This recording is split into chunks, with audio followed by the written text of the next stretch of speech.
નમસ્કાર દર્શક મિત્રો, મા ન્યૂઝ લાઈવના ચાલો મળીએ કાર્યક્રમમાં આપ સૌનું સ્વાગત છે. હું કૃષ્ણકાંત ભાટિયા.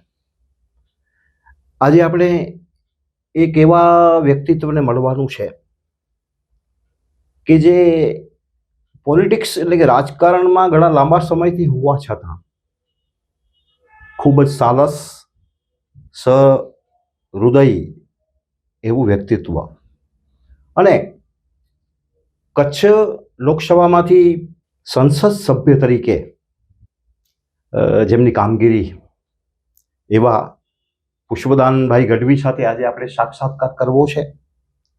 આજે એમની સાથે ઇન્ટરવ્યૂ કરવો છે અને એમના સમયની કેટલીક જે વાતો છે એ વાતો દર્શક મિત્રો તમારા સુધી અમારે મા ન્યૂઝના માધ્યમથી પહોંચાડવી છે.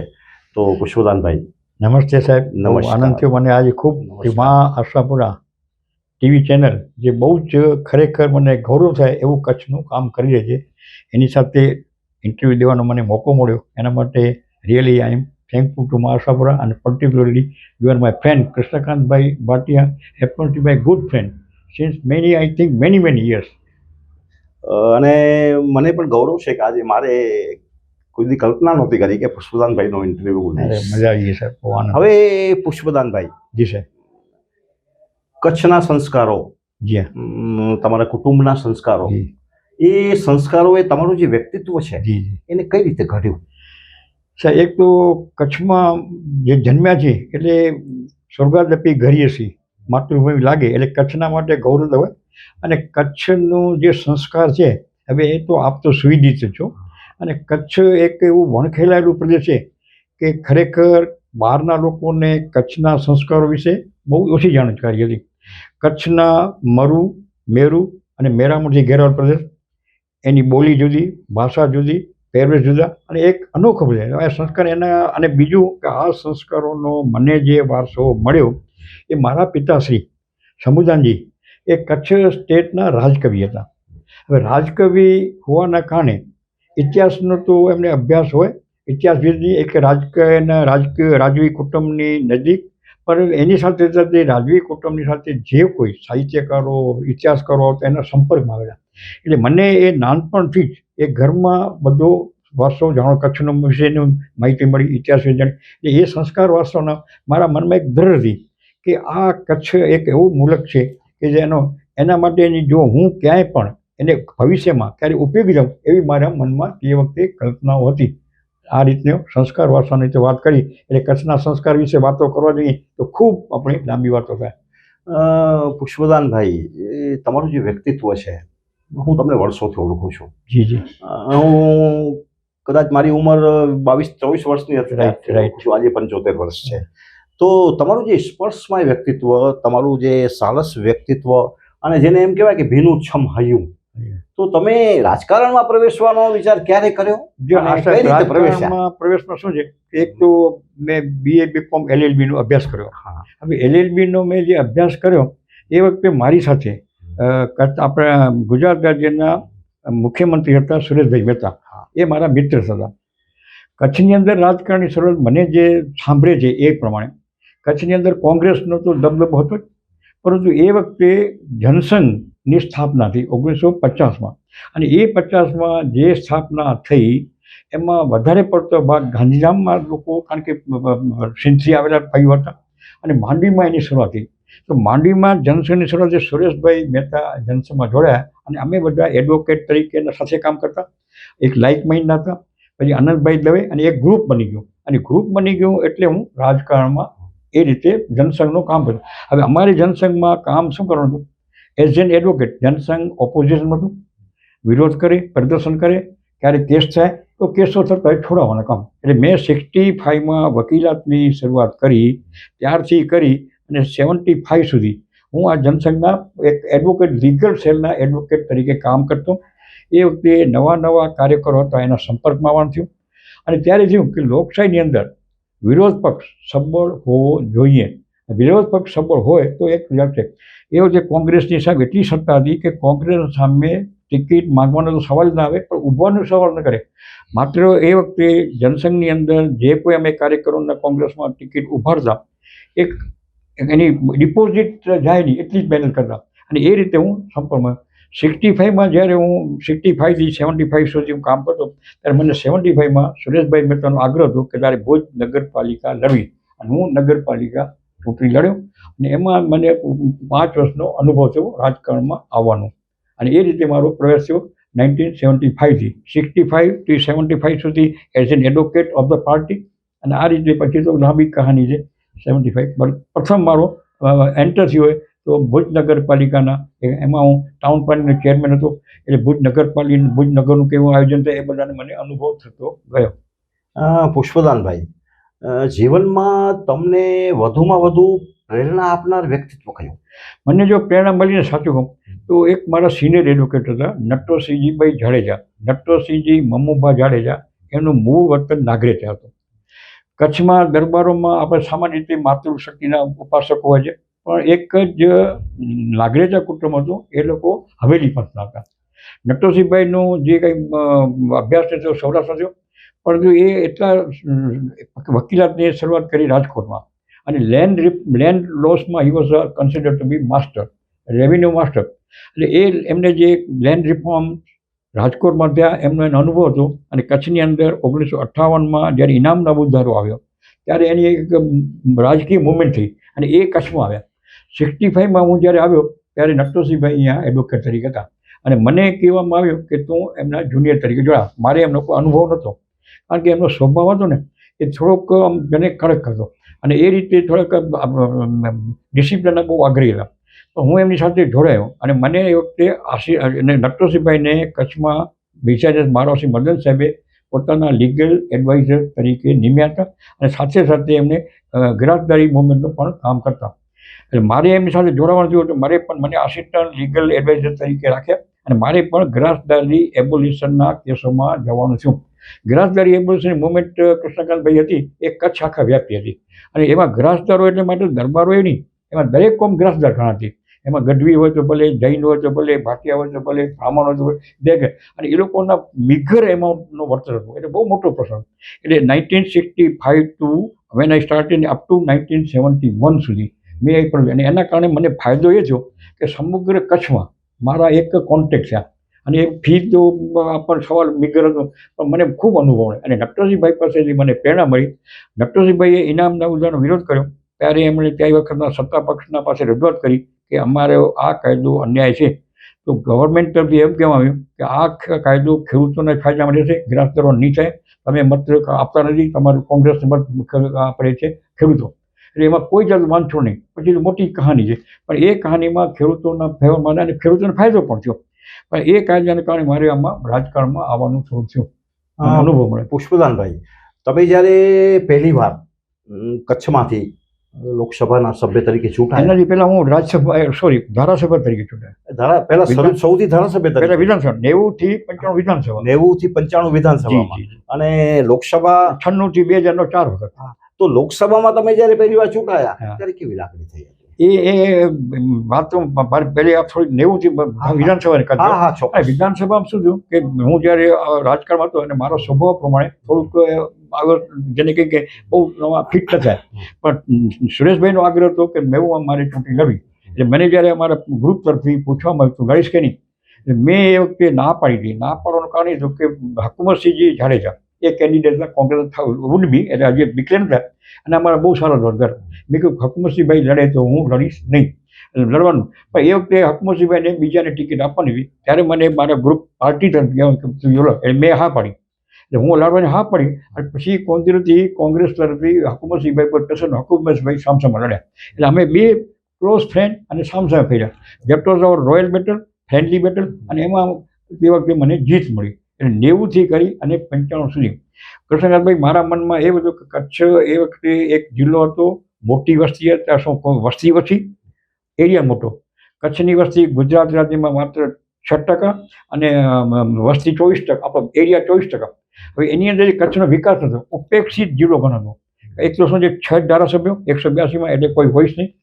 કચ્છની અંદર મિનરલ પ્રમાણ ઘણું હતું, સોલ્ટ મોટું હતું, અને એબન્ડન્ટ આપણને વિશાળ લેન્ડ હતી. છતાં અપેક્ષિત કેમ, એ મારા મનમાં સુરેશભાઈને અમારું બધાનું એ જ હતું કે ભાઈ આપણે આનું કચ્છ થાય એટલે 90થી કરી અને એમાં ઇન્ફ્રાસ્ટ્રક્ચર ડેવલપમેન્ટ થાય એ અમારી પ્રાયોરિટી હતી.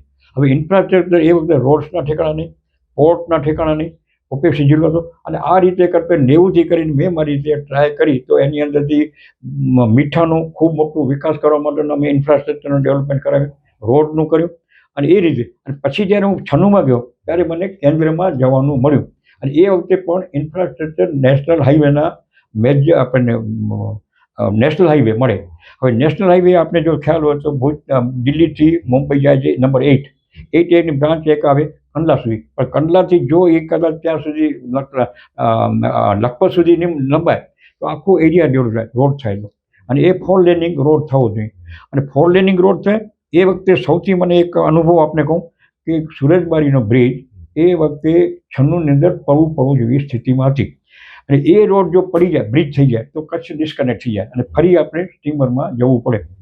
એ રીતે ત્યારે હું એમના રજૂઆત કરવા ગયો ત્યારે ત્યાંના સેક્રેટરીએ મને કીધું કે તમે આની રજૂઆત કરો છો પુલની, એની કોસ્ટ થાય સાઇઝ કરો, આખા ગુજરાતને બજેટ મળે સાઇઝ કરો. હવે 60 કરોડમાંથી એકને કેમ અમે આપીએ? એટલે ઇટ વોઝ નોટ પોસિબલ. પણ એ વખતે મને થોડીક એમાં ઊંડા જવાની ટેવ હતી, મને થોડુંક ફીડબેક બહુ સારું મળ્યું. એ વખતે પોર્ટ કનેક્ટિવિટીનો ખાસ સ્પેશિયલ પ્રોગ્રામ 400 કરોડનો સરકાર તરફથી આવ્યો. એટલે immediately I sent my file to that. અને ઇમિડિયેટલી એ બ્રિજ આપણો સૌથી પહેલો બ્રિજ બને, બીજો બ્રિજ બન્યો. પછી ત્યાંથી 4 લેનિંગ રોડ, કંડલા પોર્ટનું જો ડેવલપમેન્ટ કરવું હોય તો એ થાય. પછી બ્રોડગેજ ભુજ સુધી આવતી હતી. મારાથી પહેલાં મેં ML હતો ત્યારે મેં ટ્રાય કરી હતી. ત્યારે વખતે 5 MP કચ્છના હતા. 5 MP કોણ તમે કહો? એક લાલકૃષ્ણ અડવાણી, એ રાજ્યસભાના મેમ્બર હતા. કેનિયા બેન હતા, એક મુંબઈમાં કેનિયા હતા. પછી રાઘોજીભાઈ સાવલા MPના છે, પણ એ મૂળ ઓરિજિનલી કચ્છના. કેનિયા પણ મુંબઈના, એ પણ MP કચ્છના મૂળ અડવાણી સાહેબ. અને એક હતા આપણે આનંદભાઈ દવે અને હરિભાઈ પટેલ. 5 MP ને બધાને કાગળ કે ગમે તેમ કરીને ગાંધીધામથી ભુજ સુધીની બ્રોડગેજ થવી જોઈએ. ભુજ સુધીની બ્રોડગેજને કારણે ઘણું બધું છે. પણ ભુજની એ મારું પ્રાયોરિટીમાં એક નેશનલ હાઈવે, એક રેલવે અપ ટુ ભુજ સુધીનું, અને એક બધા ઓવરબ્રિજ છે. પછી એનાથી વિશેષ જો આખું કંડલા નોર્થ ઇન્ડિયાનો માલ બોમ્બેથી એક્સપોર્ટ થાય. હવે નોર્થ ઇન્ડિયાનો માલ બોમ્બે જાય અને નોર્થ ઇન્ડિયાનો માલ કંડલા આવે તો કંડલાનું ડિસ્ટન્સ ઓછું થાય, તો નોર્થ ઇન્ડિયાનું આખું મળે. પણ એની અંદરથી તમે જ્યારે આવે પાલનપુરથી સામખિયારી સુધીની મીટર ગેજ, એટલે એ મીટર ગેજમાં બ્રોડગેજમાં માલ આવી શકે નહીં. તો 300 કિલોમીટરનો પટ્ટો એ બ્રોડગેજમાં ફેરવવાનો મારો પ્રાયોરિટી. અને એ પણ બહુ માત્ર 30,000 ગેજ કન્વર્ઝનના કેસો પેન્ડિંગ હતા મેં જ્યારે રજૂઆત હતી. પણ એ વખતે મને રેલવેમાં રાત્રે 2:30 વાગે બોલવાનું મળ્યું અને એ કન્ટિન્યુઅસ ડે એન્ડ નાઇટ બોલવાનું રહે. એમાં મને ચાન્સ મળે. એ ભુજથી બ્રોડગેજનો મને પણ એમાં થોડુંક સફળતા મળી. જે કન્નડ છે Kandla to Palanpur to Samakhiyali broad gauge થઈ ગઈ, એટલે નોર્થ ઇન્ડિયાનો માલ આવતો થઈ ગયો. અને બ્રોડગેજ 4 લેનિંગ પછી રોડ છે, અને એ 4 લેનિંગ લગભગ સુધી. અને સોલ્ટ બોર્ડમાં હું મેમ્બર હતો. કચ્છનો સોલ્ટ છે સાહેબ, આખા ઇન્ડિયાનો લગભગ 70 કે 75% સોલ્ટ ગુજરાતમાં પેદા થાય છે. એ ગુજરાતના 75% કચ્છમાં છે. તો એ સોલ્ટમાં જો તમે વેલ્યુ એડિશન કરો સોલ્ટ બોર્ડમાં, અને મને મારા એક મિત્રે કીધું કે આ સોલ્ટ આપણે રો મોકલીએ છીએ, તો રો મોકલવામાં આજે તમારે માર્કેટ ન મળે વર્લ્ડની. જ્યારે ઓસ્ટ્રેલિયાની લોકો સુધી કે ફિનિશ કરી અને મળે તો દે આર ગેટિંગ 100 ટાઈમ મોર.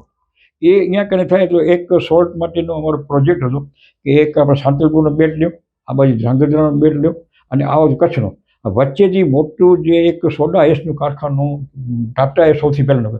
આ રો મટીરિયલ સોડા એસમાં કન્વર્ટ થાય, મજૂર એમ્પ્લોયમેન્ટ વધે, રો મટીરિયલ વધે, અને આ જાતના પ્રોજેક્ટ થાય. એટલે મારા મનમાં એક ધૂન જ હતી અમારે, બીજું કશું નહીં, કે ઇન્ફ્રાસ્ટ્રક્ચર ડેવલપ થાય તો કચ્છ વિલ ઓટોમેટિકલી ડેવલપ. અને એ ઇન્ફ્રાસ્ટ્રક્ચરની ખમી આપણે 96માં જ્યારે વાજપેયીજીની ગવર્મેન્ટ આવી ત્યારે બધું થયું.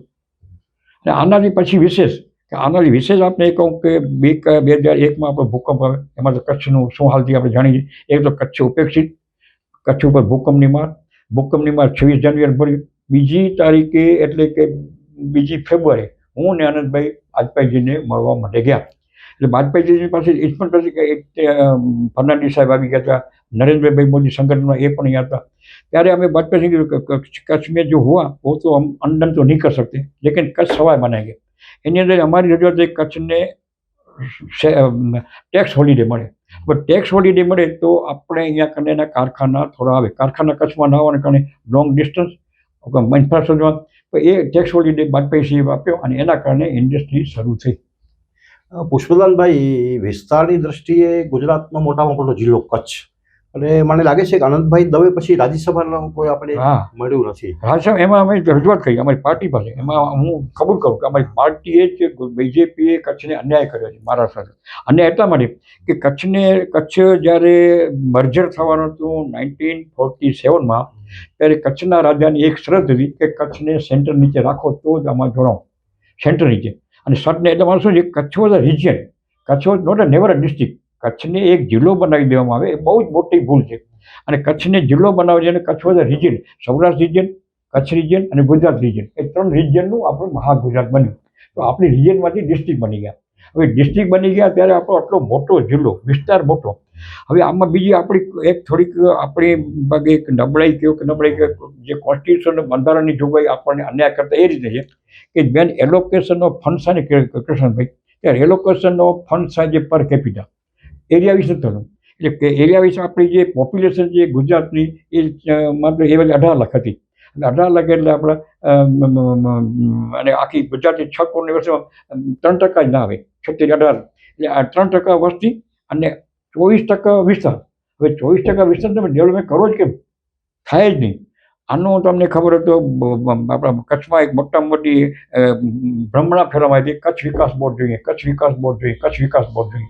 હવે કચ્છ વિકાસ બોર્ડ માટે ડૉક્ટર મહેતા સાહેબે ખૂબ મહેનત કરી અને બોલો, પણ કચ્છ વિકાસ બોર્ડ તમને મળે તો whether you are going to get amount or not, that was big question. કારણ કે પૈસા મળે કોન્સ્ટિટ્યુશનમાં, એ પૈસા કચ્છ વિકાસ બોર્ડમાં થોડુંક પછી એના એરિયા ડેવલપમેન્ટ પ્રોજેક્ટ થયા ને એમાં border area development project, desert development area board, એમાંથી આપણને પૈસા મળ્યા. એટલે આ રીતે કચ્છને આનંદ, પણ એમાં ટેક્સ હોલિડેને કારણે એવું આવે.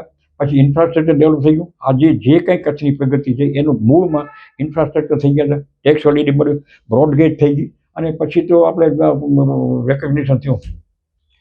પુષ્પલાલભાઈ, મને લાગે છે આજે મા ન્યૂઝ ચેનલની આ તમારી જે મુલાકાત છે એના માધ્યમથી આપણે ભારતીય જનતા પાર્ટીના નેતાઓ, એના જે પદાધિકારીઓને એક વિનંતી કરીએ કે રાજ્યસભાનું જે નથી મળ્યું, હું એ ભૂલી ગયો, સોરી. રાજ્યસભાનું હું કહેવા નહીં માંગતો છું કે રાજ્યસભાનું આપણે ગુલાબશંકરભાઈ હતા ત્યારે બિયાલનભાઈ અંતાણી પર રાજ્યસભાના મેમ્બર, પછી લવજીભાઈ લખમસિંહ પર રાજ્યસભાના બે મેમ્બર હતા. પછી લવજીભાઈ લખમસિંહ પછી મને લાગે દવેભાઈને પણ 2 ટર્મ મળી. આનંદભાઈ દવેને 2 ટર્મ રાજ્યસભા મળી. જ્યારે આનંદભાઈની ટર્મ પૂરી છે ને ત્યારે અમે રજૂઆત કરી, પણ એ વખતે પછી પાર્ટીનું થોડુંક વલણ જે હોય છે, 182 ધારાસભ્ય છે ને એમાં તમારા માત્ર 6 છે ને રિપ્રેઝન્ટ ઓછું છે ને, એમાં મને પણ દુઃખ છે મારી પાર્ટી પૂછે, એ પાર્ટીએ એક સ્વીકાર્યું નહીં તો કન્ટિન્યુઅસલી રિજિયન તરીકે કચ્છને મળવું જ જોઈએ. અને કચ્છનો રાજાએ એ રીતે જ આપેલું. કચ્છના રાજાએ કીધું કે I don't want to join સૌરાષ્ટ્રમાં, અને એ કચ્છમાં મળ્યા અને કચ્છના રાજ્યસભા એ જોયું. હજી પણ હું કચ્છના લોકોને એક અપીલ કરીશ કે આ રાજ્યસભાનું જે આપણે રાઇટ મળવું જોઈએ એ આપણે કોઈ બી પાર્ટી હોય, આ એક્સ પાર્ટી હોય કે વાય પાર્ટી હોય, પણ ઇટ શુડ બી. તો શું એટલો મોટો એરિયા, આજે મને લાગે છે કે સેકન્ડ લાર્જેસ્ટ કે થર્ડ લાર્જેસ્ટ એરિયા કચ્છ છે. ફર્સ્ટ ઇઝ લડાખ, પછી જેસલમેર અને બાડમેર તમે બે ભેગા કરો તો, પણ કચ્છ ઇઝ એટલા મોટા એરિયાના એક એમપીએ ફરવું છે તો 350 કિલોમીટર જવું પડે, સામખિયારી ટુ લખપત અને આમ માંડવી ટુ આ, ઇટ ઇઝ નોટ પોસિબલ. એટલે એના માટે 2 રાજ્યસભાના મેમ્બર મળે તો એક ઘણું ફેર પડે. You are right. અને એના માટે કચ્છના લોકોએ જાગૃત થઈને જેટલું બને જ્યાં જેની વગ હોય થોડીક લડત ન કરવી તો લડત પણ કરવી જોઈએ. પુષ્પલાલભાઈ, લોકસભાના સદસ્ય તરીકે લોકસભામાં તમારું પહેલું વક્તવ્ય, પહેલું ભાષણ એ કયા વિષય પર? મારો વિષય મેં કીધું મારે મગજમાં ધૂન નથી, સોલ્ટ, મિનરલ અને પોર્ટ. હવે એ પોર્ટ જો ડેવલપ થાય તો પોર્ટ આપણે મને લખી દી, પછી ગુજરાત ગવર્મેન્ટે જે અદાણીને પોર્ટ આપીને ભાગીદારી કરી એ પોર્ટ પણ ડેવલપ થઈ ગયું. એટલે પોર્ટના કારણે આપણે રોજીરોટી મળે. કારણ સૌથી પહેલું કંડલા પોર્ટ બંધાયું છે, આપણને ખબર હશે કે અબડાસામાંથી લગભગ લોકો માઇગ્રેશન કરીને ગાંધીધામ ગયા મજૂરી કરવા માટે, અને ત્યાં સ્વેટ સેટ થઈ ગયા. ગાંધીધામ આપણું ઇકોનોમિકલી કેપિટલ બની ગયું અને બિકોઝ ઓફ પોર્ટ. પછી સોલ્ટનું ડેવલપમેન્ટ થાય તો સોલ્ટનું એટલે મેં કીધું કે ઇન્ફ્રાસ્ટ્રક્ચરની અમારા કચ્છમાં ખામી છે. મારું પહેલું વક્તવ્ય ત્યાં એ હતું અને વિધાનસભામાં પણ એ જ વિષય પર હતું. અને મારા જે સવાલો પૂછ્યા ત્યાં કને બીજી એક લોકસભામાં એક સિસ્ટમ છે કે લોકસભામાં 2 કમિટી હોય, એક કન્સલ્ટેટિવ કમિટી અને એક સ્ટેન્ડિંગ કમિટી. હવે સ્ટેન્ડિંગ કમિટીમાં 30 લોકો હોય લોકસભાના અને 15 સભ્યો રાજ્યસભાના, અને કન્સલ્ટેટિવ કમિટી હોય. હવે 2 કમિટીમાં આપણે જેમાં કમિટીમાં રહેવું હોય એટલે પાર્ટી નક્કી કરીએ. પ્રેફરન્સ આપણે કંઈ અમારે એટલે આઈ પ્રિફર્ડ કે શિપિંગ ઇન્ડસ્ટ્રીની આમાં શિપિંગમાં હું જાઉં તો શિપિંગ ઇન્ડસ્ટ્રીની અંદર એઝ અ મેમ્બર તરીકે. અને સ્ટેન્ડિંગ કમિટી શું છે કે સ્ટેન્ડિંગ આમાં લોકસભામાં 543 સભ્યો હોય, દરેક સબ્જેક્ટ ડિટેલમાં ચર્ચા કરવાનો ટાઈમ ન મળે, પણ સ્ટેન્ડિંગ કમિટીને ચર્ચા કરીએ તો એ bit become part of the Lok Sabha. એની અંદર દરેક સેક્રેટરીઓ પણ આવે અને સેક્રેટરી આવતા એની સાથે આપણે લાઇઝનિંગ કરી શકીએ, ડાયરેક્ટ વાતચીત કરી. એ મને શિપિંગમાં હું બધી ટર્મમાં મારી લગભગ શિપિંગમાં સ્ટેન્ડિંગ કમિટી અને કન્સલ્ટન્ટિંગ કમિટીમાં કાં હોમમાં અને કાં ફાઇનાન્સમાં, અને ફાઇનાન્સ વેરી ઇમ્પોર્ટન્ટ. એટલે એ કમિટીનો મને લાભ ખૂબ મળ્યો અને એના કારણે પોર્ટ ડેવલપમેન્ટ થયા. પછી ફોર લેનિંગ, હવે ફોર લેનિંગ રોડ થયા. પછી એ વખતે ઓવરબ્રિજ, હવે ઓવરબ્રિજનો પણ પ્રોવિઝન હતું, પણ એ કનેક્ટિવિટીમાં આપણે ઓવરબ્રિજ પણ બન્યા. સંસદ સભ્ય તરીકેના તમારું જે કાર્યકાળ, એ કાર્યકાળ દરમિયાન એવી કોઈ ઘટના બની કે છે કે જે તમને આજે પણ યાદ હોય? એ મારામાં તો સૌથી વધારે યાદ 13 ડિસેમ્બરના જે પાર્લામેન્ટનો હુમલો થયો. પાર્લામેન્ટ હુમલો થયો, અમે બધા પાર્લામેન્ટની અંદર હતા. હવે પાર્લામેન્ટની અમે તો નોર્મલી બહાર જતા હતા, ત્યાં તો મારે ધડાધડનો અવાજ આવ્યો. ધડાધડનો અવાજ આવ્યો એટલે સિક્યુરિટી પીપલ બધા ડોર બંધ કરવા માટે. ડોર બંધ કરી, you don't go, you can to sit there. અને પ્રમોદ મહાજન એવું છે મારું પાર્લામેન્ટરી કે પ્લીઝ ડુ. પછી અંદર ટીવી ચાલુ હતું એટલે અમે ત્યાં જતા. અને એ વાજપેયીજીએ પછી હિંમત કરાવીને આપ્યો અને એ જ પછી ટાંબી. પણ એ વખતે જાગરણ કરવું, આપણી શરદ જાગરણનો કર્યો. એ શરદ જાગરણમાં દવેભાઈને અમે નક્કી કર્યું કે માંડવીથી કોટેશ્વર સુધી પગે જવાનું. એ અમારે 8 દિવસનો પદયાત્રા હતી. 8 દિવસના પદયાત્રામાં કૃષ્ણકાંતભાઈ અમે માંડવી સ્ટાર્ટ કર્યું. અને ધારો કે અમે અહીંયા કરીને લાઈજા નાઇટ હોલ કરીએ તો રસ્તામાં બિલકુલ માથે 700 માણસો આવે અને આખી અવેરનેસ આવી ગઈ. એ અવેરનેસમાં એ મેમોરેબલ અમારો કાર્યક્રમ. 8 દિવસ સુધી આખું લાઈવ પગે જઈએ અને પગમાં મારા ફોડા પડી ગયા હતા, નખ ઉતરી ગયા હતા. પણ છતાં મેં કીધું આપણે આ હિંમત કરી જાઉં. એટલે ત્યાં જાઓ, રાતના મિટિંગ થાય, સવારના બધા લોકો ભેગા હાલે, સાંજના પછી રાતના મિટિંગ થાય, બપોરના મિટિંગ થાય, રાતના જાઓ. પછી પૂર્ણાવતી કરી ત્યારે એક રૂપાલા સાહેબ અમારા સંગઠનના પ્રમુખ હતા, એ આવ્યા હતા અને બહુ મોટો કાર્યક્રમ કર્યો. અને એ મેમોરેબલ દિવસ. અને એના સિવાય જે કંઈક વાજપેયીજી સાહેબ સાથે જે રહેવાનું, વાજપેયી સાહેબનું એક બીજે છે કે પાર્ટીના બહુ શોખીન હતા, એમને ઘરે પાર્ટી બોલાવે. ત્યાં તમારે બધાનો ગેટ ટુગેધર થાય. પછી એક શર્મા કરીને આપણા રાષ્ટ્રપતિ હતા, એમના પણ ત્યાં કને પ્રેસિડેન્ટ હાઉસમાં પાર્ટી આપે અને પાર્ટી આપે. બીજું એમાં એક જંબુ વિજયજી મહારાજ કે કોઈક જૈનના મોટા સંત થઈ ગયા અને બહુ જ 5-7 ભાષાઓ જાણતા, અતિવિધાન લવેભાઈના સંપર્કમાં. એમને પાર્લામેન્ટ અને પ્રેસિડેન્ટ હાઉસ જોવું હતું. હવે એમના પગેદાર યાત્રા કરી તો ક્યાંક નજીકમાં મકાનમાં એમને નાઇટ હોલ્ડ કરવું પડે. એટલે એમનો આખો અને નાઇટ હોલ્ડ કરવા માટે એમનો બ્લોક હતો લવેભાઈનો 9 નંબરનો અને મારો 17 હતો. એ બંને ખરેખર પોતે મારા સાહેબ પધાર્યા. પછી એને પ્રેસિડેન્ટની અમે બધી વ્યવસ્થા કરી જોઈ, પાર્લામેન્ટ જોયું. અને મારો જે બ્લોક હતો ને 77, એ હું લગભગ કચ્છ હાઉસ તરીકે ઓળખાતો કે જેને જે આવવું તે ત્યાં કાંઈ રહી શકે. કીર્તિભાઈને અને પત્રકારો બહુ હતા. હમણાં મને બહુ દુઃખ થાય એક જ્યારે આ કુંદનભાઈના સપૂત આનંદભાઈ એટલા મજાના સારા પત્રકાર, બહુ સારા. અને એનો અમારે અને પછી કચ્છનું અમારું જે કંઈ હોય ને એની સાથે સાંજના બેસીએ વાતચીત કરી. અને એ તો ઉગતા હતા. અને મને થયું કે આ ફ્યુચરમાં બહુ મોટા પત્રકાર જગતને બહુ મોટી ખોટ. અને સાહેબ કુંદનભાઈને આ ઉંમરે આઘાત લાગે એટલે ભયંકર. પણ એ કુંદન એ વખતે મારી પછી ત્યાં કને કચ્છીઓના જે આવતા, કચ્છમાં આ લોકો વણકર લોકો હવે ત્યાં કને આવે એટલે પછી અમારે એને બોલાવીને ગુજરાત ભવનમાં પાર્ટી કરી ભેગા થઈ. બધા વણકરો આવે, પછી આપણે કચ્છના લોકો આવે ભેગા થતા. કચ્છના ત્યાં કને પાટીદાર ભાઈઓ અને ગંધન ધંધાઈઓ એ લોકોને ગેટ ટુગેધર. એટલે કચ્છીઓના સાથેનું આત્મીયતા બહુ રહેતી અને મજા આવતી. પુષ્પદાનભાઈ, સાંસદ તરીકે તમે લોકોના પ્રશ્નો, લોકોની સંવેદનાઓ એને કઈ રીતે આત્મસાત કરતા? એમાં શું છે, મારો એક તો સ્વભાવની રીતે પ્રવાસ થતા. પ્રવાસમાં જઈને અને પ્રવાસ એવું તો અમારી ટીમ બહુ સારી છે. કુંજીભાઈ અમારું જે સંગઠનનું જે હતું ને કે એમાં તારાચંદભાઈ હતા, એ સર્વ સેવા સંઘની રીતે જોડાયેલા હતા. એને આખું પછી દુષ્કાળમાં પણ જોડાયેલા હતા, તમે જાણો છો બધા. સુરેશભાઈનું આખું સીએમ તરીકે હતા, આનંદભાઈ દવે એની પર લાવી અને આખી ટીમ હતી. અને એ વખતે શું હતું કે માત્ર ને માત્ર આપણે એમાં સત્યને આત્મસાત કરીને મારી ડ્યુટી મારે કરવાની, બીજી કોઈ અપેક્ષા જ નહીં, કોઈને કોઈ જાતની અપેક્ષા જ નહીં. અપેક્ષાનું જે રાજકારણ થયું ને એ હવે વધ્યું છે. એ વખતે કોઈને અપેક્ષા વગર તમે કામ કરો. અને લોકોમાં જઈ મેં ઇનામ નાબૂદ ધારાના કારણે હું જે ગામોમાં ગયો હતો ત્યાં કરીને મારી એટલી બધી લવ અને ફેસ મળે. જ્યાં ચૂંટણી મારી ધારાસભાની ચૂંટણી છે, વિધાનસભાની ચૂંટણીમાં હું હતો ભાજપમાં, હકુમતસિંહભાઈ હતા કોંગ્રેસમાં. હકુમતસિંહ અહીંયા કને આપણે નિરોણા પટ્ટી કહી છે ને, તો એની અંદરથી દરબારોનું વર્ચસ્વ. સાહેબ તમે બીજી કે ત્યાં મને મજૂરી મળી, પછી મુસલમાનોનો મત ન મળે. મુસલમાનોનો મત ન મળે એવું આપણે એક માન્યતા સામાન્ય. પણ મને પશ્ચિમ વિસ્તાર છે, એ પશ્ચિમનો અમે એક કેસ લડતા. પશ્ચિમના 22 કિલોમીટરનો કાળો ડુંગર અને ગોરો ડુંગર છે. એનો એક હતું કે વેધર ધેટ ડુંગર બિલોંગ ટુ ધી સમાજ ઓર ગવર્મેન્ટ.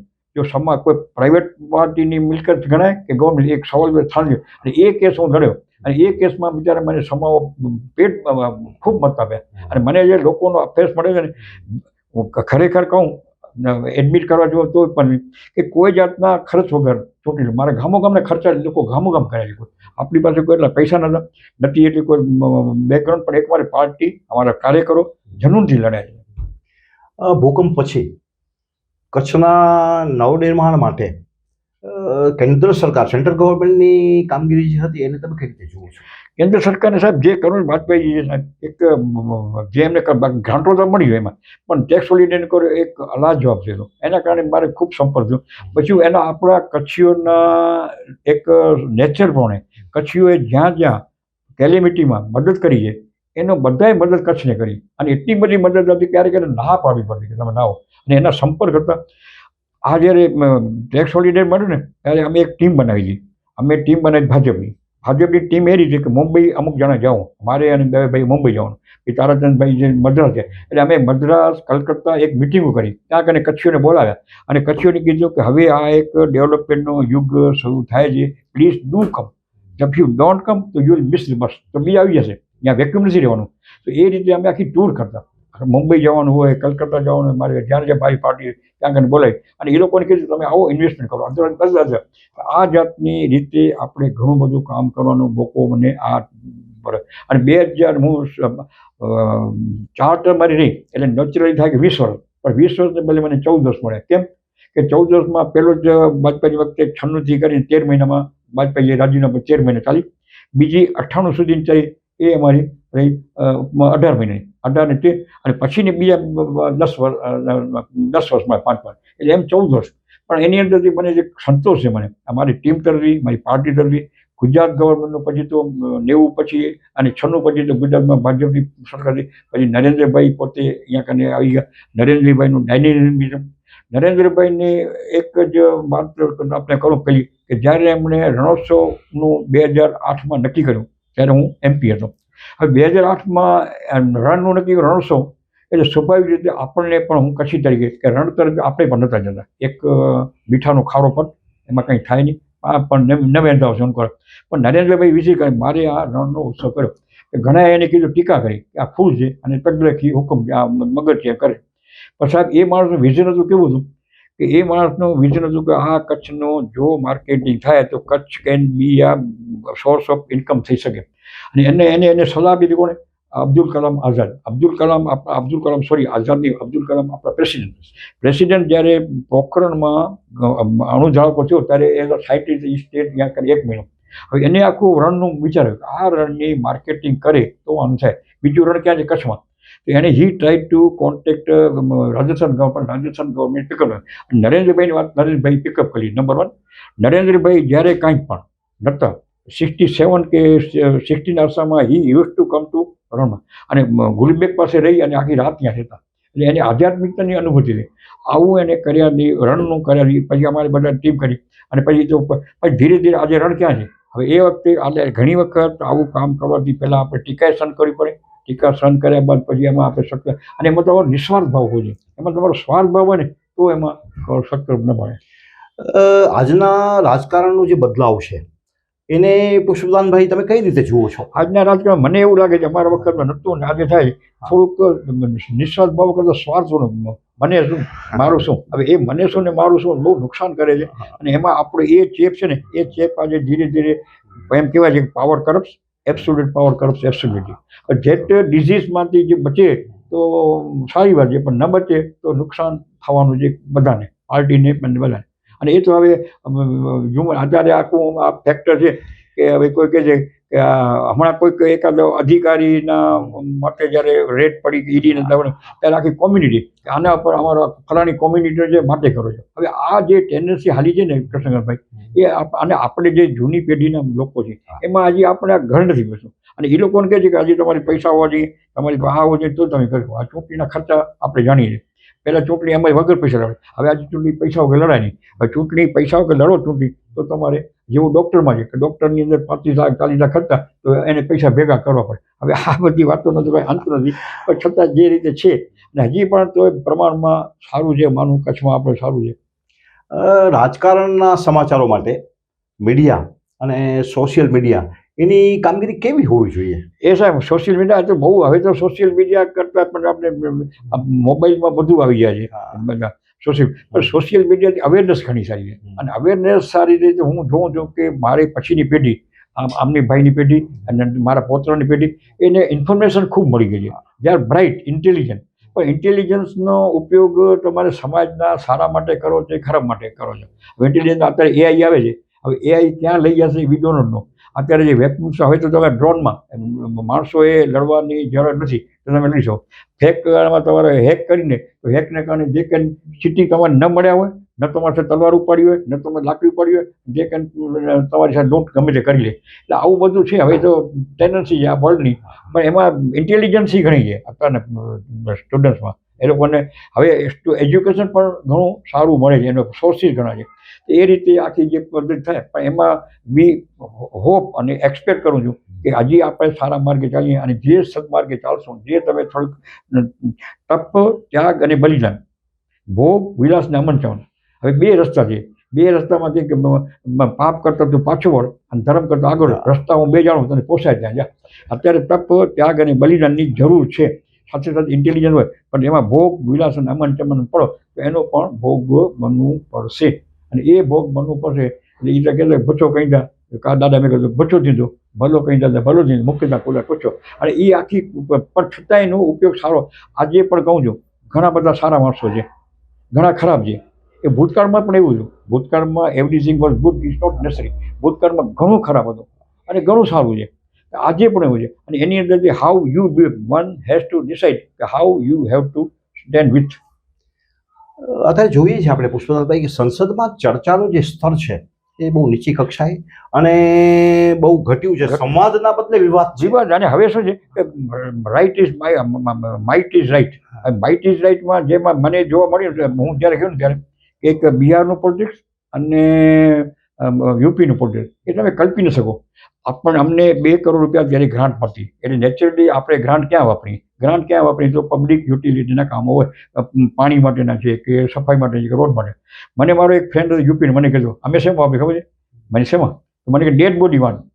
મેં કહ્યું ડેડ બોડી વાન શું? મને કે ડેડ બોડી વાન એ વખતે અમારી હાલત યુપીમાં આવી હતી કે મર્ડર થાય. હવે મર્ડર થાય ને મર્ડરને લઈ જવા માટે ન હોય, એ ખાલી રેંકડીમાં મર્ડર લઈ જાય અને માથું લડતું હતું. એના કરતાં કમસે કમ આવી હાલત એ વખતે હતી. અને એ વખતે જે જંગલ રાજ હતું કે જે હતું ને એ આજે જંગલ રાજની ચેપ બીજા બધા પણ લાગતું જાય છે. પછી એમાં જે યુપી એમાં તમે સાંસદ તરીકે જાઓ એટલે મારા હક તો મને મળે, પણ મારી ડ્યુટી પણ છે કે મારે અમુક શબ્દ ન જ બોલાય. મારા જે અમુક મર્યાદા, હવે મર્યાદાનો ભંગ કરી અને થોડીક વારમાં તમને પબ્લિસિટી મળી જાય, પૈસા મળી જાય, એટલે મર્યાદાનો ભંગ કરવાના કારણે આજે ગમે તેમ બોલે છે, ગમે તેમ વેલમાં જાય જ નહીં. વેલમાં તમે અમારે શું છે કે ત્યાં કને 2 બાજુ બેન્ચીસ હોય, વચમાં સ્પીકર સીટ હોય અને પછી થોડીક જગ્યાએ એને વેલ કે બધા વેલમાં ધસી જાય. વેલમાં ધસી જાય અવાજ ના આવે, સંભળાય નહીં કાંઈ બોલે. અને આ જતો આને કેટલા 1 મિનિટનો ખર્ચો લાખોની પણ કરોડ રૂપિયા થાય, કરોડો રૂપિયા 1 મિનિટ એ વેસ્ટેજ થાય. અલ્ટિમેટલી એ નુકસાન તો છે જ. સાંસદ તરીકે કચ્છ માટે હજુ કંઈક કરવાની કોઈ એવી ઈચ્છા કે જે તમારા મનમાં રહી ગઈ હોય એવી કોઈ ઈચ્છા ખરી? મારી મનના ઈચ્છા હતી હું જ્યારે એ કચ્છના લડતો ને ત્યારે એક બહુ મારો પ્રસંગ કહું કે અબડાસાનું આખું માઇગ્રેશન થઈ ગયું. Abdasa was became this paradise for the smugglers. એની વસ્તી હોવા ન જ્યાં કને વસ્તી ન હોય ત્યાં કને ક્રિમિનાલિટી ઘણી જાય અને આપણી કને બંદર દરિયો ગણે. હવે અહીંયા કને એક સાંગી કરીને એક કારખાનું આવવાનું હતું. હવે સાંગી કારખાનું આવવાનું હતું એટલે સાંગી સ્વાભાવિક મને પછી I was not knowing Sanghi અને I was never advocate of Sanghi. પણ મને જ્યારે મળ્યા ત્યારે મેં કહ્યું એ અહીંયા કને પર્યાવરણને મુશ્કેલીમાં હતા. એ પર્યાવરણની ક્લિયરનેસ નહોતું મળતું એટલે મેં મારી રીતે ટ્રાય કરી. મેં મારી ટ્રાય એટલા માટે કરી કે આની અંદર જે એક કારખાનું આવે ત્યાં તો આપણું અબડાસામાં થોડીક વસ્તી વધે. વસ્તી વધવાને કારણે ત્યાં જાગૃતિ આવે અને એક આખું બેરન લેન્ડને બદલે વસ્તીવાળું થાય. હવે એની અંદરથી મને એડવાઇસ આપી મને સિનિયરોએ મને કે ડોન્ટ ગો ફોર ધી પર્યાવરણને નુકસાન થશે. મેં કહ્યું પર્યાવરણ નુકસાન થશે હું આઈ એગ્રી પણ સાથે સાથે અહીંયા કને સવાલ છે કે બ્રેડનો છે. ત્યાં કને માણસોને ખાવા માટે બ્રેડ નથી. અબડાસાના 7 લાખ લોકો તો કરાચીમાં છે, એટલા લોકો મસ્કત ગયા છે, એટલા લોકો મુંબઈમાં છે એટલે બેરન થઈ ગયું. અને જે અમુક ક્રિમિનલ્સનું વાંચેલું પછી મેં કીધું એમાં નહીં એ રીતે જ્યારે પર્યાવરણની નથી મળતી ને મંજૂરી ત્યારે અહીંયાથી અમે 50 જણને લઈને પાર્લામેન્ટ લઈ ગયો. ત્યાંના એક સાંસદની ટીમ બનાવી અમે. સાંસદમાં 15 જણા હતા. એમાં આરજેડી નહોતા, કોમ્યુનિસ્ટ નહોતા, કોંગ્રેસ નહોતા આવ્યા. મારી સાથે મેનકા ગાંધી પણ બાજુ બેઠા. મને કે don't do this, you are doing mistake. મેં કહ્યું તને અહીંયા કરીને દિલ્હીમાં તમારે ઓક્સિજન લેવા માટે બૂથમાં જવું પડે છે. You have question of oxygen wise we have question of the bread. હવે આવી સ્થિતિમાં પછી મેં ટ્રાય કરી અને એમાં સાંગીની મળી પણ Sanghi was not to the standard. Man જે મને કહ્યું I was never advocate, I was advocate of that place અને એ રીતે મેં થોડીક મદદ કરી હતી. અને એ પ્લેસ અને આજે જોઈએ છે કે અબડાસામાં ટ્રેન ગઈ, અબડાસાને રોડ ગયા અને અબડાસાની અંદર આખી ધમધમાટ થોડુંક થાય છે. એવી રીતે ખાવડામાં આપણા કચ્છના લોકો ખાવડાના લોકો પણ કચ્છ ખાવડા મૂકીને આવેલા. આજે ત્યાં આગળ ઇન્ડસ્ટ્રી આવવાની છે. પણ બીજું તમે મને જે સવાલ પૂછ્યો ને કે તમારે શું છે, મારી ઈચ્છા હતી કે આપણું કચ્છનું છે ને 2 પાર્ટ કરી કે આપણું સાઉથ કચ્છ અને નોર્થ કચ્છ. તો સાઉથ કચ્છના કંડલા પોર્ટ અને કુંદા પોર્ટને કારણે ડેવલપમેન્ટ થઈ ગયું આપણે. પણ આખું જે નોર્થ પોર્ટ છે it should have not mean industrialise થવું જોઈએ. હવે અત્યારે ઇન્ડસ્ટ્રીયલાઇઝ જે રણમાં થાય છે દેટ વિલ અત્યારે કદાચ એ લોકો જે માનતા હોય પણ એ આવતીકાલે પર્યાવરણને ઘણું નુકસાન કરશે અને એ રીતે જરૂર થોડુંક થઈ રહ્યું. એ મારે થોડુંક બંધ કરાવવાનું હતું કે છે થયું નહીં. અચ્છા જેને કરે ભવિષ્યમાં કરે. હવે તો આખું રણ દેવાઈ ગયું અને રણનું જે ઇકોલોજીકલી ડિસ્ટર્બ થાય છે તો એનો ઇકોલોજીકલી ડિસ્ટર્બના ભવિષ્યમાં તમારે ભોગવવું પડે. રાજકારણમાં પરિવારવાદને તમે કઈ રીતે જુઓ છો?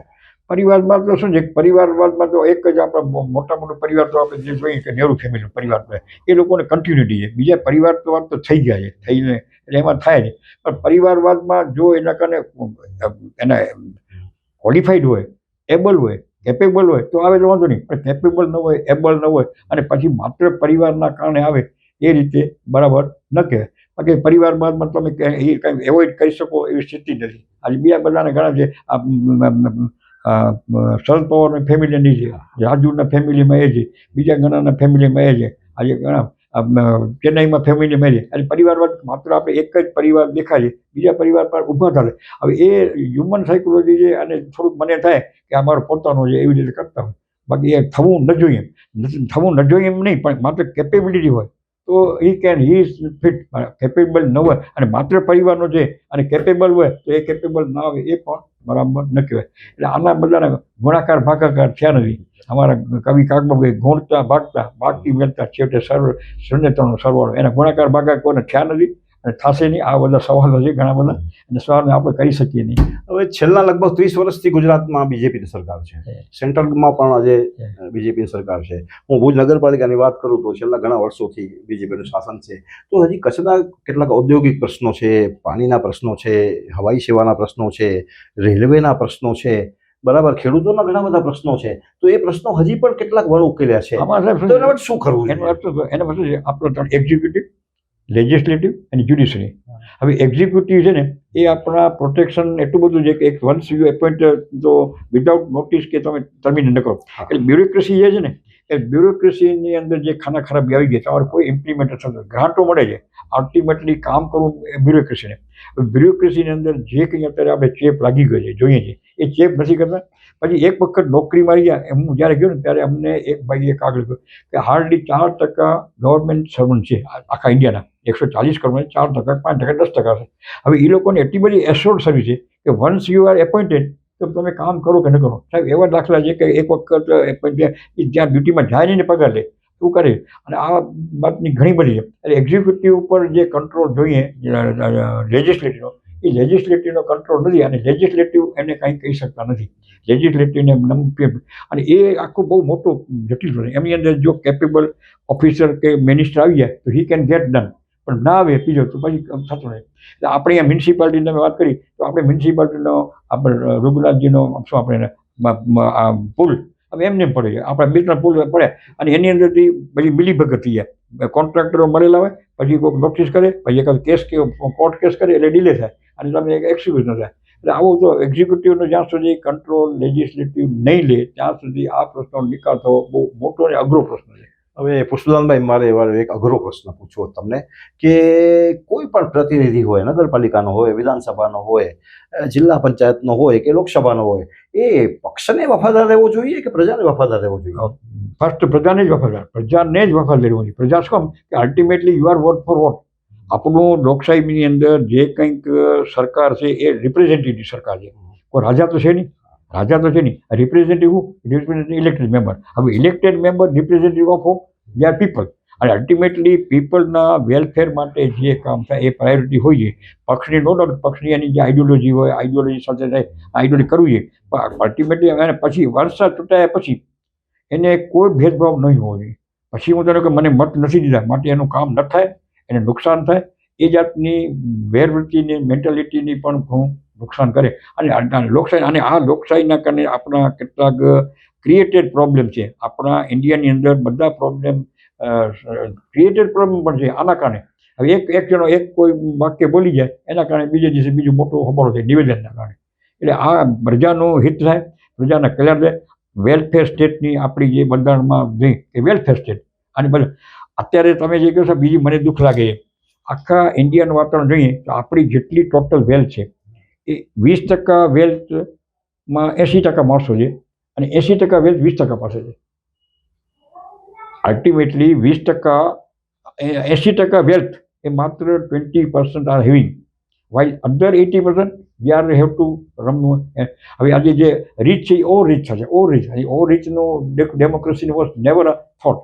એ ઓવર રીચ થાય ને ઓવર રીચ થાય તો નો ડાઉટ એની આજે હું તમને રીચ થવાનું અધિકાર છે એની કેપેસિટી હોય ઇન્ટેલિજન્સમાં ફેર દરેકને ઇન્ટેલિજન્સ સરખી ન હોય 5 આંગળી સરખી નથી પણ ઇન્ટેલિજન્સની ધેરમાં અને એ જે થાય છે રીચ એ અનલેસ એન્ડ અનટિલ જો ગવર્મેન્ટનો સપોર્ટ ન હોય તો પોસિબલ નથી. હવે એ પોસિબલ ન હોય તો એ પણ ultimately not good sign for that. Day man આપણે ઈચ્છીએ કે આવો દિવસ ના આવે પણ આવો દિવસ ના આવે ત્યારે પછી શું એમાં જ બળવો થાય. આજે તમે ચાઇનામાં બળવો થયો કે જ્યારે લોકો નહોતું કે આપણે હેવ નોટ્સ. હવે જો હેવ નોટ્સને વધારે પડતી સપ્રેશન થાય તો હેવ નોટ્સનો હેવ સામે એ બળવો થાય. ડે એ વખતે તમે નહીં તમારા પોતરાને પણ ભોગવવું પડે એવા દિવસો આવી શકે. તમે બહુ મારા મનને એક વાત કરી દીધી કે જે રાષ્ટ્રનો વિકાસ છે ને એ વિકાસનો 90% ફળ 10% માણસો ખાઈ જાય છે અને બાકીના જે 90% છે એના ભાગે માત્ર 10% છે. એટલે આ અસમાનતા છે. અસમાનતા make cause a great problem for any nation. Day might not come આપણે ઈચ્છીએ પણ એવું ન થાય અને આજે આ થાય છે અને એ છે ને એ બધા જોઈ શકે છે. બધાને ખબર છે કેમ થાય છે એ ખબર છે. આજે કંઈ એવું નથી કે હું નથી જાણતો કે તમે નથી જાણતા હું વાત ન કરું મારે છુપાવવાની વાત છે કાંઈ પણ day why not you got right today. પણ આજે તમને કહું કચ્છમાં ઇનામદાર જાણો ને હું ફરી કહું માટે ઇનામદારને શું વધારે જોડે એ કચ્છની અંદર તમારે એક જમીન તમારે રાખવી ને તો એગ્રીકલ્ચર સીલિંગ એક્ટ છે. હવે સીલિંગ એક્ટની અંદર પીચની જમીન હોય તો 56 એકરથી તમે વધારે જમીન રાખી શકો નહીં. 56 એકર શું કામ કે ગ્રાસદારો હતા એ એક્સપ્લોઇટ કરતા એટલે એ આપણે ગ્રાસ દઈએ પડે. હવે આજે એવી પણ સંસ્થાઓ છે કે જેની 1000 એકર જમીન છે.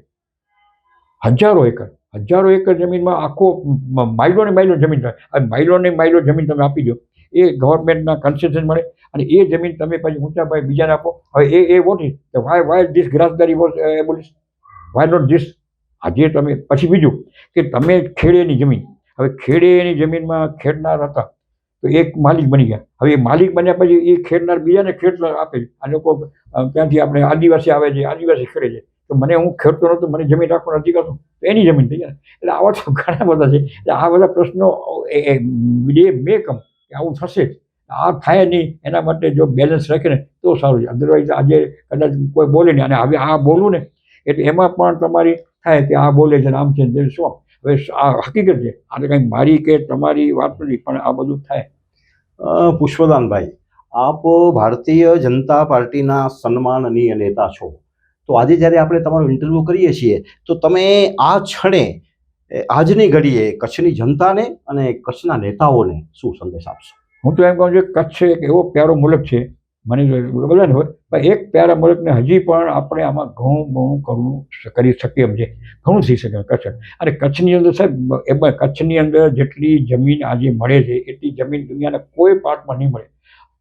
45,000 square kilometre land, 22,000 square kilometre રણ નહીં કાઢું, પછી તો 22-25,000 કિલોમીટર લેન્ડ છે. હવે આ કિલોમીટર લેન્ડની અંદર તમારી પાસે ગૌચર તો આજે ધીરે જાય છે. પછી ટેકરીઓ આપી. Kutch was known as the black hills of the Kutch. નાની નાની ટેકરી. હવે નાની નાની ટેકરી સાહેબ શું છે એનો ઉપયોગ ખબર છે? એ ટેકરીનો ઉપયોગ છે ચરિયાનો, કોના? નાના માલ માટે.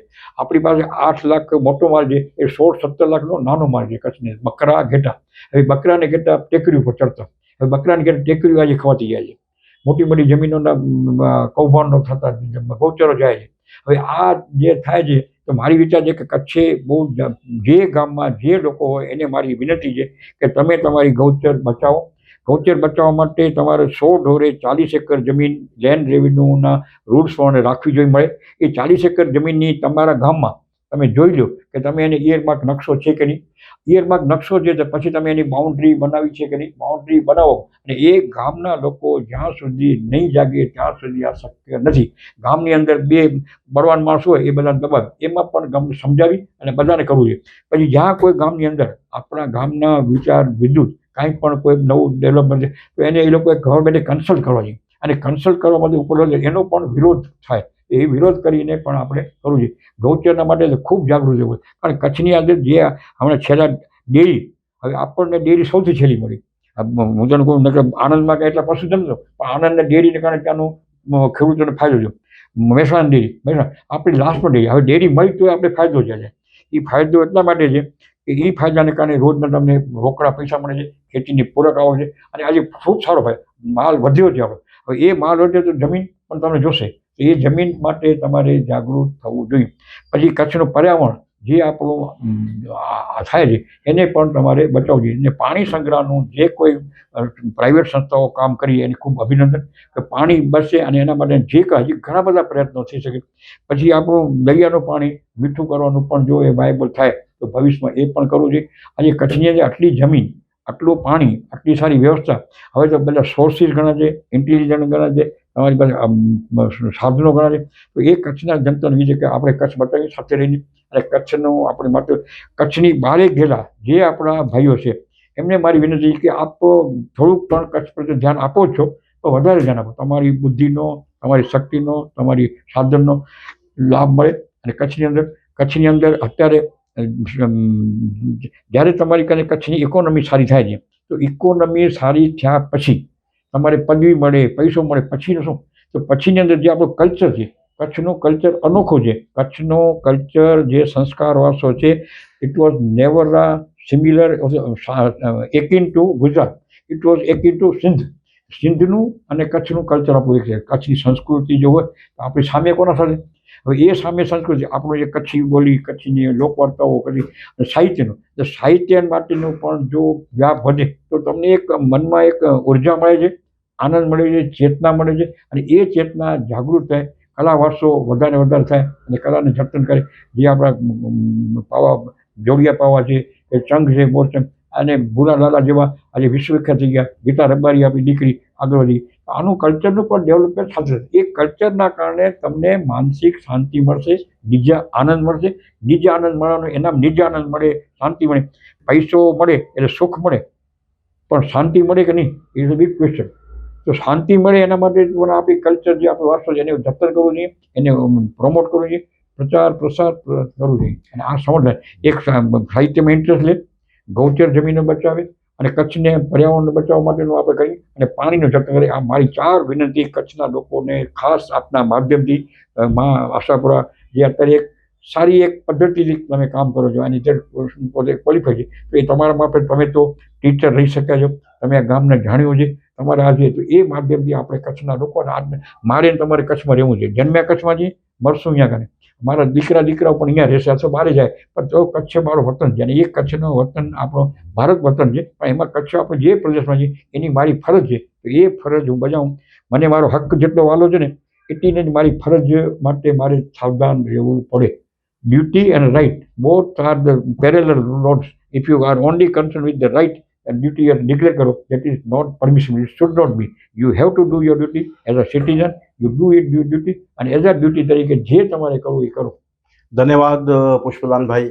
ધન્યવાદ. તમે આજે મા ન્યૂઝ ચેનલ સાથે વાત કરી, અમારી સાથે સાક્ષાત્કાર કર્યો, ઇન્ટરવ્યૂ કર્યો, તે બદલ ફરીથી આપનો ખૂબ ખૂબ ખૂબ આભાર. આપને પણ હૃદયપૂર્વક આભાર માનું છું. મને આવી તક મળી. આજે એક મારે જે મનની વાત હતી એ કીધી મેં, અને મનની વાત મારે બેખારસપણે મેં વાત કરું. જે એના અર્થ કરે એને મને બધાને મુબારક, પણ મને જે કહેવું હતું એ કીધું. અને આપણે મને હજી આપણે ફરી ક્યારેક મળતા રહો, કચ્છના માટેની વાતો કરો. અને તમે આ જે ઇસ્યુ લીધો છે કચ્છનો, એના માટે તમે મા આશાપુરાના સર્વે સ્ટાફને મારા ખૂબ ખૂબ હૃદયપૂર્વક ધન્યવાદ અને જય માતાજી. ખૂબ ખૂબ આભાર. ખૂબ ખૂબ આભાર.